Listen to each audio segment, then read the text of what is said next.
കേരള ബ്ലാസ്റ്റേഴ്സിൻ്റെ മുൻ താരമായിട്ടുള്ള അൽവാരോ വാസ്കസിനെ ചുറ്റിപ്പറ്റിയാണ് കേരള ബ്ലാസ്റ്റേഴ്സിൻ്റെ റൂമറുകൾ വന്നുകൊണ്ടിരിക്കുന്നത്. നമുക്കറിയാം, ജനുവരി ട്രാൻസ്ഫർ വിൻഡോ കഴിഞ്ഞ ദിവസം തുറന്ന സാഹചര്യത്തിൽ അഡ്രിയാൻ ലൂണ പരിക്കേറ്റ് പുറത്തായ ഒരു സാഹചര്യത്തിലും വാസ്കസിനെ തിരിച്ചു കൊണ്ടുവരാനുള്ള ഒരു നീക്കം കേരള ബ്ലാസ്റ്റേഴ്സ് നടത്തുന്നുണ്ട് എന്ന രീതിയിൽ ഒരുപാട് പച്ചക്കള്ളങ്ങൾ പ്രചരിച്ചുകൊണ്ടിരിക്കുന്ന കാര്യം നമുക്ക് എല്ലാവർക്കും അറിയുന്ന കാര്യം തന്നെയാണ്. അതിനു മുമ്പ് നിങ്ങൾ ആരെങ്കിലും ഈ ചാനൽ സബ്സ്ക്രൈബ് ചെയ്യാൻ ബാക്കിയുണ്ടെങ്കിൽ തീർച്ചയായിട്ടും സബ്സ്ക്രൈബ് ചെയ്യാൻ മറക്കരുത്. അൽവാരോ വാസ്കസ് കേരള ബ്ലാസ്റ്റേഴ്സിലേക്ക് തിരിച്ചു വരുമോ എന്നതാണ് ചോദ്യം.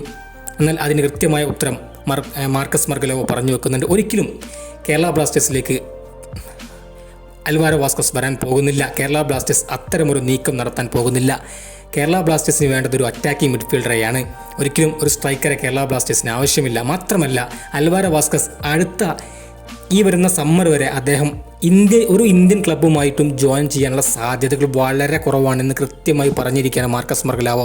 അതുകൊണ്ട് തന്നെ അദ്ദേഹത്തിൻ്റെ പിന്നാലെ ആരും പോകേണ്ടതില്ല എന്നും കൃത്യമായി പറഞ്ഞു വെക്കുന്നുണ്ട്.